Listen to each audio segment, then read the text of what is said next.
how are you? My name is Vincent, Yellow Old Woman. I want to say hello to all of you. And this is my good friend here. Butch Wolflake.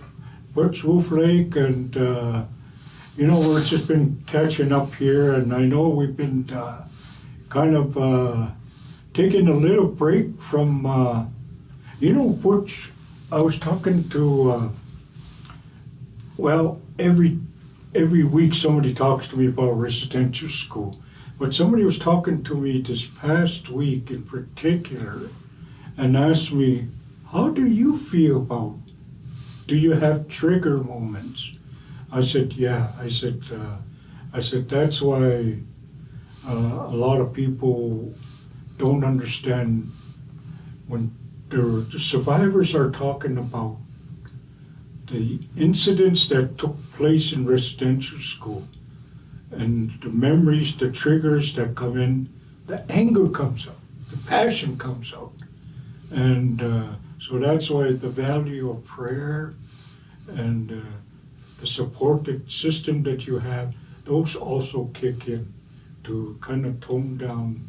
So yeah, like I'm only human like everybody else. I'm not superhuman. But we got people from Ontario, from Saskatchewan, Montana, and all you people, you beautiful people that are watching. This is our time together to talk about residential school. Maybe you could tell us just a little bit about where we came from. Okay. We come from a background where they talk about residential school survivors. And we attended residential school.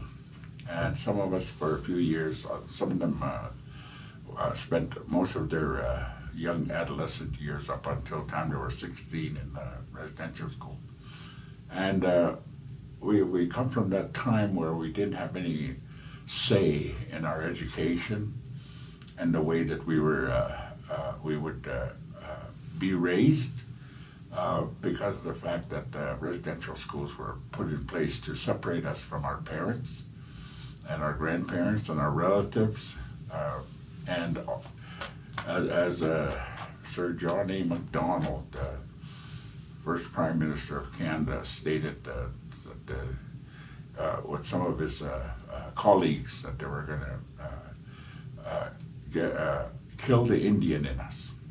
And that has been the prime objective of these residential schools. And first of all, the language, and then the way that we, our belief system, our spiritual way of being raised, our connection to our parents, and all those customs and learnings that we needed to learn when our adolescent years, those were all taken away from us. And for a lot of us, there was when you do leave residential school, you're just kind of let out the door and you're told you're done here. And after experiencing a lot of traumatic events, such as a lot of different kinds of abuse, physical abuse, emotional, spiritual, and all those kind of abuses that are against the law now to do those. And those were all done with us. And in our survival mode, we turned inwards and hid a lot of things. And even now, today, residential school survivors are still not willing to come out and talk about those things. And as I had said before, sometimes our memories, the memory system for survivors is to remember the good things, such as the fun stuff, the great, I guess you could say the different ways we tried to survive, and the funny events that went with those, like stealing food and running away from the school and trying to trick the teachers and so forth, speaking our language in secret. Those were all part of that survival.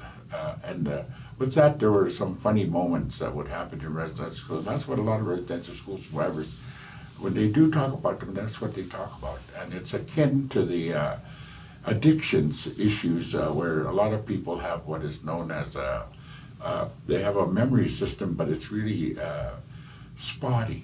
And it's called euphoric recall, which means you only remember the good stuff, but you don't remember all the bad stuff that happened to you or you did to people when you were drinking. And same thing with residential school.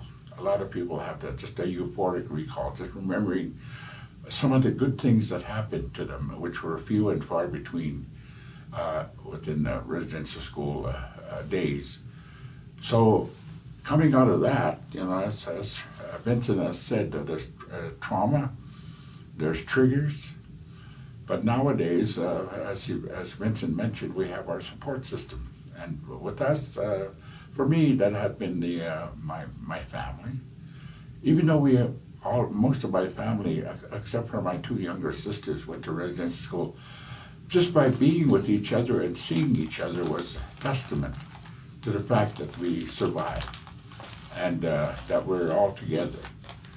So that would be the support system, although there was no talking about what happened to us personally.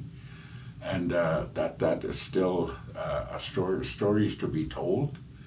And I've lost two brothers that went to residential school. They never got a chance to tell their stories. And so these are the memories that live on, and they'll get triggered every now and then. Somehow, sometimes just seeing something, or even a smell of something that we experienced in residential school. And our senses, those are the ones that would trigger these memories. And for a lot of us, the way that a lot of trying to kill those memories from creeping forward was to feel good. And so that's when we turn to addictions and to sort of kill the pain. They tried to kill the Indian in us, and after that we tried to kill the pain as a result of those methods and the actions that they did to kill the Indian in the child. And a lot of our people are still struggling with addictions. And even though some people do come out of that, they're very hesitant about talking about it because the memories are too clear, and in some of our older people that have gone through the residential school, they don't want to bring these issues up because it's very embarrassing and shameful, the trauma that they went through, and they're not about to talk about those. So they kind of keep them within. So there's a lot of work up ahead for survivors to talk about this. And so that's where we are. We're still here. We're still dealing with our, I guess you could say, our little our memories that are part of the residential school, and also seeing not just only what we went through, but what our fellow students went through becomes a very big and broad picture. And in talking with other residential school survivors who are ready to talk about it, there is kind of like a camaraderie about the fact that we survived, and we have a chance to pass this on to our children, our grandchildren, and with us, we have great grandchildren. So they're not accustomed to us showing emotions, because that was one of the worst things you could do in residential school, was to show emotions, whether it be anger, sadness, happiness.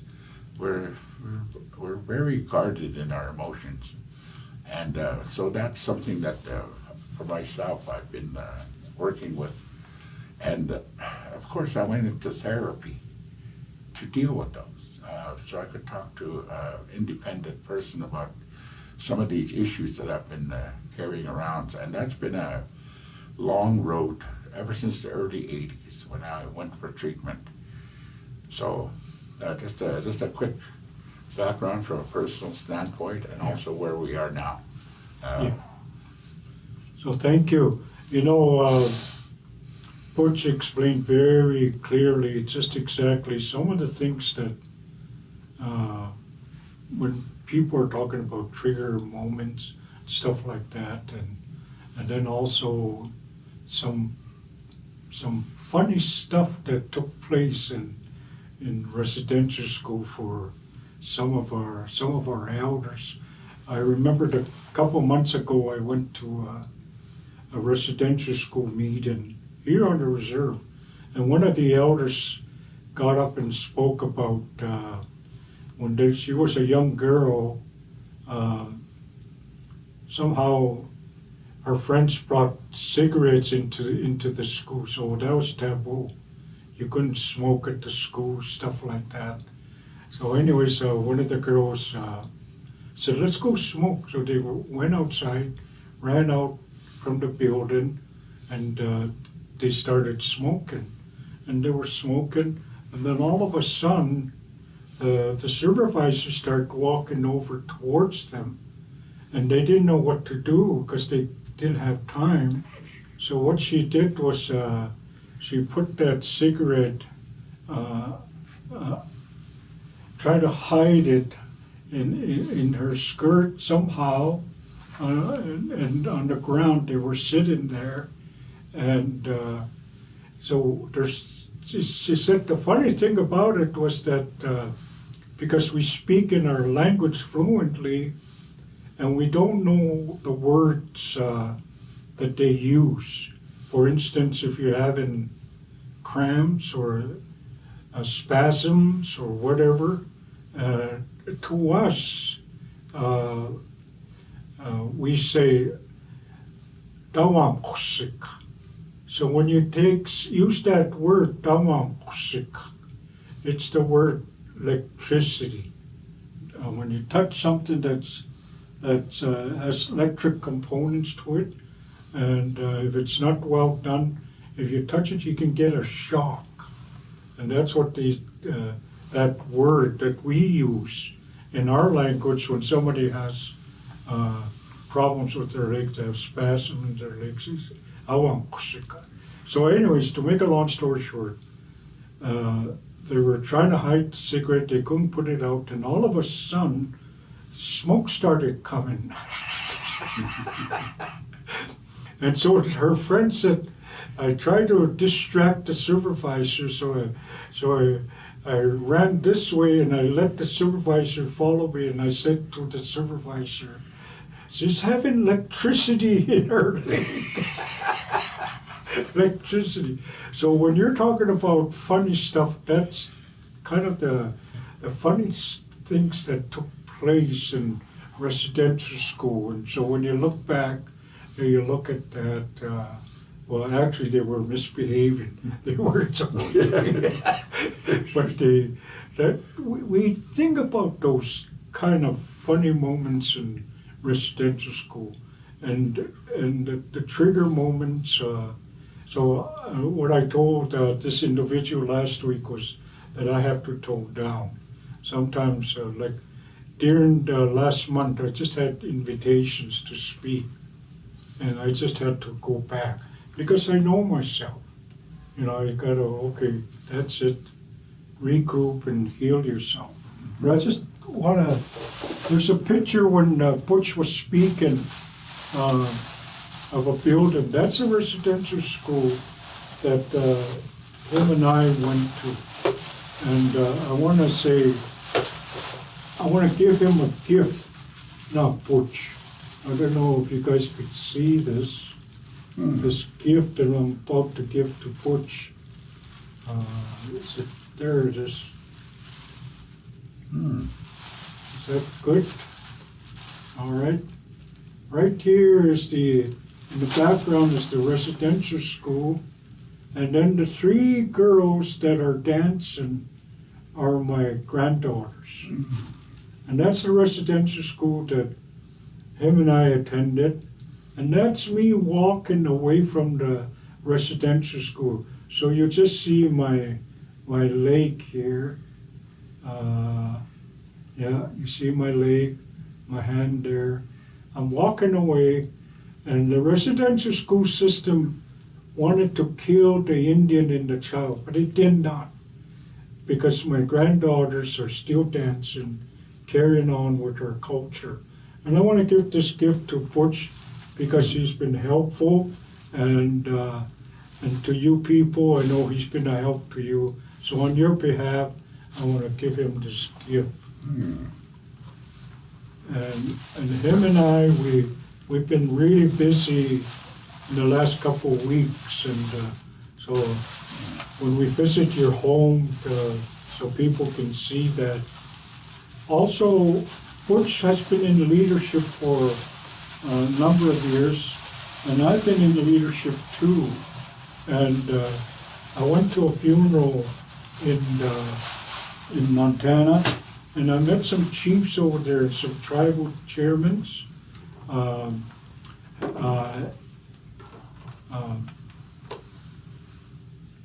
Harry Barnes, Chairman Harry Barnes, Stan Greer was there, and our chief was there too, and then there were some leadership from Fort Peck Reservation, and from the Flathead Reservation. Lots of leaders there. The governor of Montana was there. The Republican representatives, Democrats representatives were there. Past senators and past governors were there to attend our elder here, right here. Right there. Chief Old Person. This is me over here, Chief Old Person, Stan Greer, Harry Barnes, and Chief Charlie Weasehead. So I want to give him this gift too. And remember Chief Old, the traditional Chief Old Person. And so when you go to his home, you'll see those gifts, and that's where these are. So on my, just appreciate his work and what he does. He's a busy man. He MCs powwows, he MCs hockey games, he MCs bingos. I don't know what else he MCs, so I just wanna reach out to him in a good way and I wanna share this. There's all these things are happening across Canada this week. And this is a poppy, and we want to remember all those that have served our country very well. Those, we salute them. And tomorrow it's going to be Remembrance Day, and we want to honor them. And actually we invited Dr. Agar Wolflake to come and join us today. But because of his work and because of his contribution to our country, going to war for us, he's been very busy this week. So sometime he'll come. But he's a residential school survivor, and so we're going to use him sometime to tell his story and how he survived in a good way. So, Butch, can you tell us a little bit about the last time we ended up by talking about the 64 calls to action. Yeah. 64 calls to action. And people have been saying, how can we help you guys? And if you're a member of a church, if you're a member of, and you're a leader of a mission organization, and you're supposed to be with the native people, you're supposed to be going out witnessing or whatever the calling or mandate, vision that the mission denomination that you're working with, you need to read the calls to action. They need to. Yeah. And because one of the things, because people are saying to me that are not just off the street, just off the white folks from Strathmore. What can we do to help? And I remind them. Last week I was talking to the RCMP, the what is that? Violence. I forget their title, but anyways, when there's a trauma that takes place on the reserve, they come and talk to them, and so they're kind of our first responders when it comes to our mental and emotional support. They said, we want to help your people. I tell them your organization, whether you're with the RCMP, the city police, whether you were the city of Calgary, the city or the town that you're with, the calls to action specifically states that you guys need to learn about First Nation issues. And so maybe just give us a little, Okay. and then we'll sum it up for today. Okay, well, I just want to respond to the day tomorrow that's called Remembrance Day, when the armistice was signed and the First World War ended on the 11th day at the 11th hour of November 11th, and that's always that's going to be tomorrow. And the Second World War, the VE Day was on May 8th, and but we were not going to forget, simply because from our nation we had a lot of nation members that served in the armed forces. Just a couple of examples. In the First World War, we have Mike Foxhead, Yeah. who served, and he was killed in action. And from that family, there's a whole. The descendants of Mike Foxhead are born out through the Many Bears family, and Many Heads, and Spring Chiefs, and so there are a lot of descendants from Mike Foxhead from the First World War. That's just one person that I can just wanted to use as an example. In the Second World War, I just want to mention two people. There was my late father, Mark Wolflake Sr., who passed away in 2009, just before his 90th birthday. And he survived the Second World War, came home. And from him, his descendants, direct descendants, they're pretty close to 150 of us. And it's still growing. So I'm not sure about the proper number, but it's 150 plus of us. And I was the youngest in the boys. I was born in 1952, 7 years after the Second World War ended. So my father served with the 49th Loyal Edmonton Regiment in North Africa, Sicily, and Italy, where he was wounded in a place called Monte Cassino. And the other person that he went overseas with, that served with the Calgary Seaports Highlanders, was Gordon Yellowfly. And he's remembered in a book of remembrance at the Parliament Building in Ottawa. He was killed in action in the Christmas campaign of 1943 in Ortona by a sniper. And he's buried at the Moore River Cemetery outside of Ortona. And we have our dancing arbor back home here, which hosts a lot of meetings, powwows, even birthday parties, all kinds of events, even to sad ones like funerals and so forth. But that building serves under his name. It's called Siksika, Gordon Yellowfly Memorial Arbor. So that's our tribute to our fallen soldier that was in Italy. And then there's some people that served in the Korean War, served in the Vietnam campaign.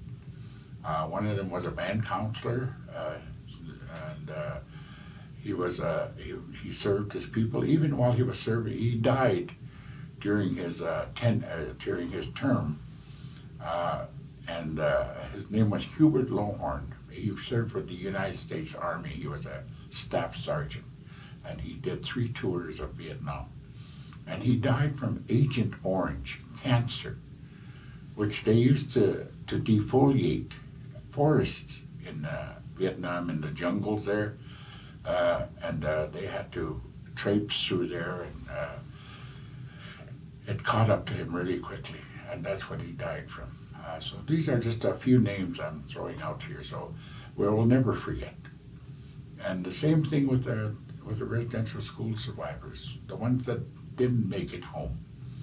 A lot of us walked out of there, like Vincent, myself, we walked out, we got home, and ever since then we've been working at being part of a home and trying to be a good father, grandfather, great-grandfather, brother, older brother, younger brother to our relatives and so forth.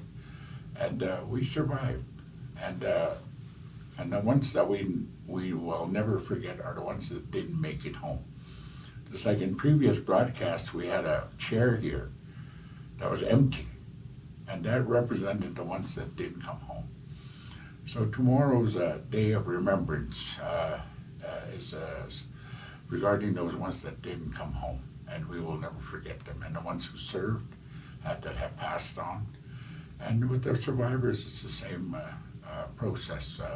We survived horrible conditions where a lot of our people died from those graves and that were discovered in Kamloops.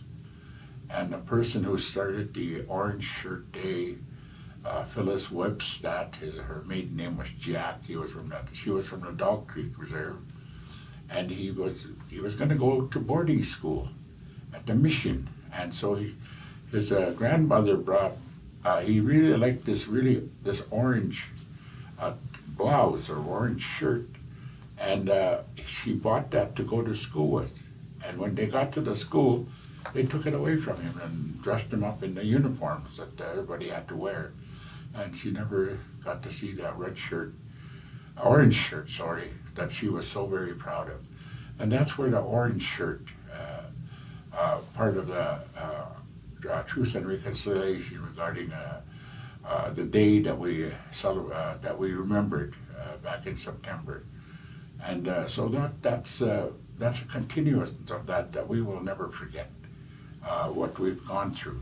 And our children, grandchildren, great-grandchildren, they're going to carry that. And look at all the survivors, but also especially remember the ones that didn't make it home and are still being discovered in unmarked graves across Canada and in the United States. Also, they had the same process regarding boarding schools.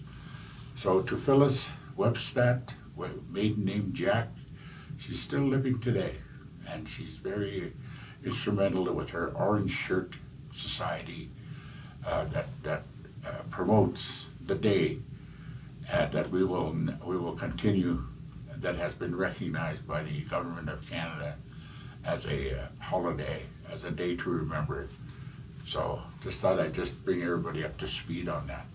And up to now, there's been over 5,000 unmarked graves that have been discovered. And it's still building because other First Nations, or other boarding schools, or residential schools are still being checked regarding the ground penetrating radar and trying to locate. It's hard when there's unmarked graves, so there's no marked graveyards for these unmarked graves. So there is a potential for findings to still be uncovered as the years go by. So I just thought I'd bring up to speed regarding reviewing what we're all about, and also tomorrow we will never forget. We will remember. Thank you. You know, there's a lot of families on the reserve, and that will be remembered. Their dads, their grandpas, and uncles that went to war, and I just want to let people know that not only here in our reserve, but across Canada and the United States. First Nation members, in spite of what took place in residential school, they still went to battle for this country. They, to me, they're heroes.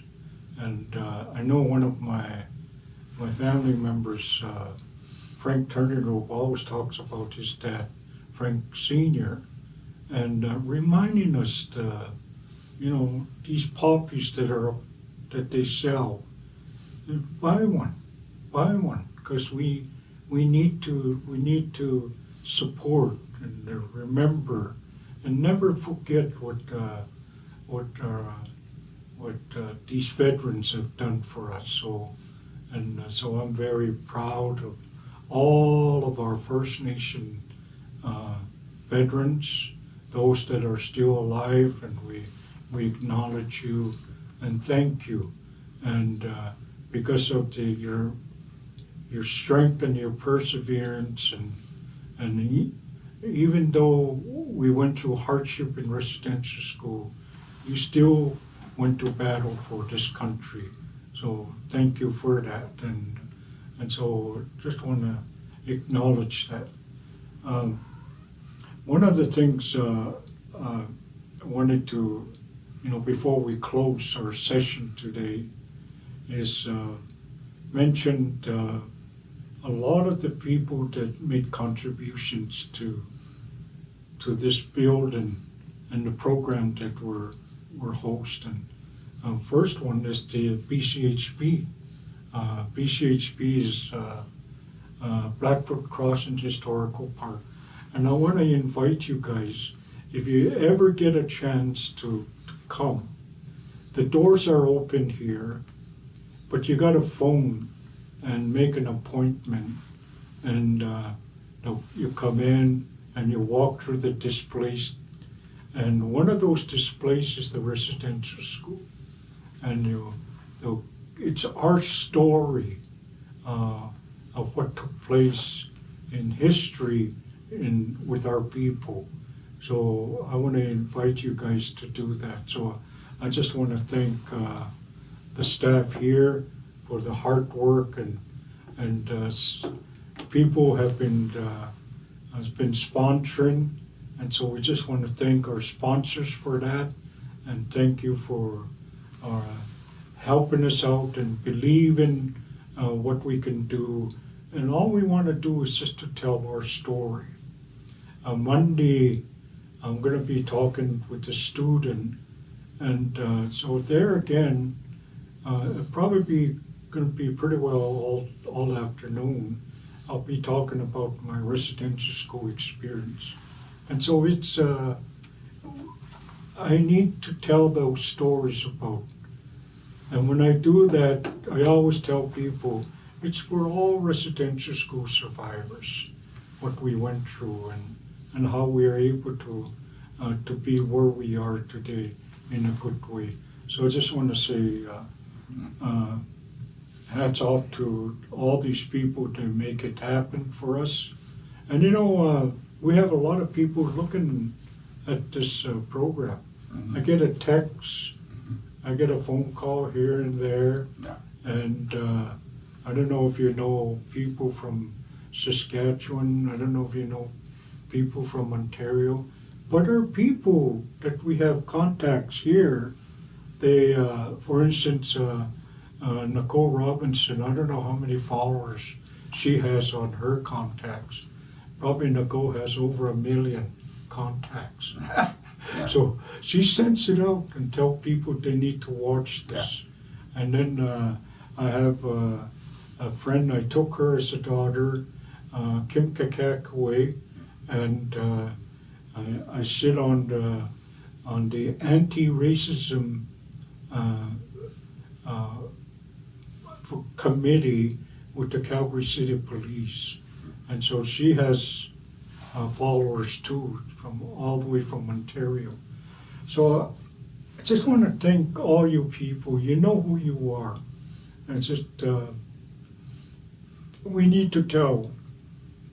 I'm like an elder Danik Kiskni, but Axana Inaps Koi Matapix, Manistukuyo. Akutistaps Kidimia Gakutukakia, Mr. Ansi Pachistu. I guess what it says to see Pumxi, Napi Quakes, Manistu to in the past in the wrong way. So I agree with that. We need to tell our story, and at the same time, sometimes I've been very passionate because of the things that have gone through in my heart. But it's a story that needs to be explained in a good way, so people will appreciate the challenges that we face and continue. It all has made us stronger persons, and so I just want to say thank you. And do you have any last words? Just some quick last words. Yeah. You just diminished calls to action from 94 to 64. There's 94 calls to action. And for those of you that need to know about it, it's on a website. Yeah. Truth and Reconciliation Calls to Action. And the summary of those actions cover things such as child welfare, education, Yeah. health, language, justice, culture. Those are the calls to action that we need to have rectified, Yeah. so that how we are matters. And also just a quick little piece regarding the Remembrance Day ceremonies tomorrow. There are veterans, our First Nation veterans. They went and fought for our country here, and the survivors came home, and a lot of them, I would say most of them, didn't get any benefits under the Veterans Affairs. And a lot of them, most of them have died off. My dad died in 2009. He was 90 years old. And they had a little payment back in the 80s, which didn't fully cover their benefits, because a lot of veterans got benefits in the form of land and startup loans to have a livelihood. And our veterans were just brought back home and told that they were taken care of by the Indian Department, which wasn't true. Wasn't true. So that's something that still hangs over us regarding Remembrance Day. So we remember that injustice also, Yeah. regarding veterans and the ones who came home and had to deal with all that trauma on top of the trauma that they've dealt with having gone to residential school. Yeah. So we come from a tough, long line of ancestors, and we're not going to go away. We're going to be here for many, many, many more centuries. So get yourself educated on the Truth and Reconciliation 94 calls to action. And out of those 94 calls to action, I think around 20 are already being done. But there's still a lot of work to be done. And I just wanted to remind you of that.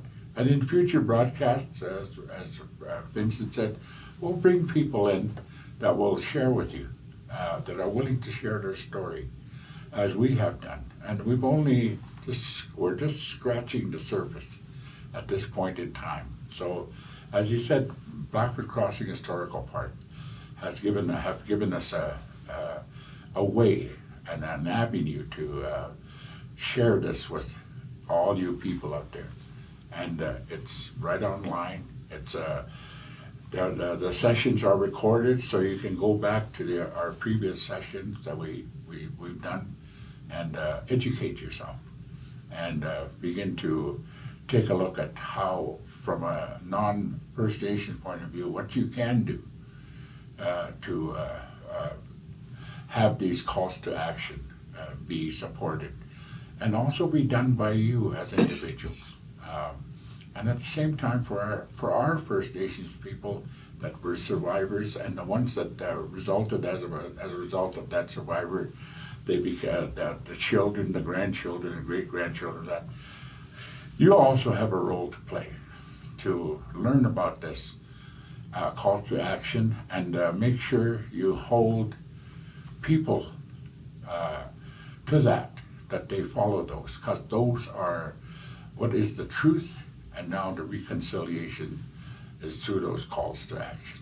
So I better stop talking before I get really mad again. Thank you, Butch.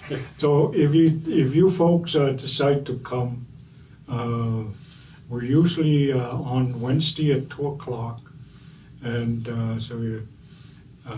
Get a hold of Vincent. So we'll meet you after our session. It's a big lobby area here. You're going to enjoy it. If you've never been to PCHP, put it on your bucket list. You need to come and check this beautiful, beautiful building. I call it our home. And so what we're going to do is we're going to end off with the late Reverend Margaret Waterchief, his Blackfoot prayer. This is our Father in the Gospel of Matthew. She says that so beautiful in our language. I don't have time to say goodbye to all these people. Yeah. There's so many of them, but I can only say thank you, you guys. You know who you are, and I think it'll take an hour to name all. Oh, don't start. Don't start. So thank you, and thank the technicians. They're doing a good job, and so they're going to be pros. So let's pray. Let's hear Margaret's prayer. Hayo kindon istipata. Ita amskrahkui kuku. Ita patua pi kitsinihka semina kokawatu yitsipin. Hayo nako tseptut kitsina isin. Hani kanstauka kitsmatopi ita amskrahkui. Anakonstauka kitsmatot noksahkui. Nokat hukinana noksistiko iknapain. Minukat tesksnit nitsiptsapsinnanist. Nituita kokotanastas kiksu kuamana noomiks nitkoomistutoukinnaaniks. Menokomaiks kuukin. Okkaika motsipiukinan saumitsitapita kitawaistukuukin. Kistuana kitsittukanein. Kitsittukaneskunnataps. Kitsittukanawatuaps. Kimaatkusikti. Amen.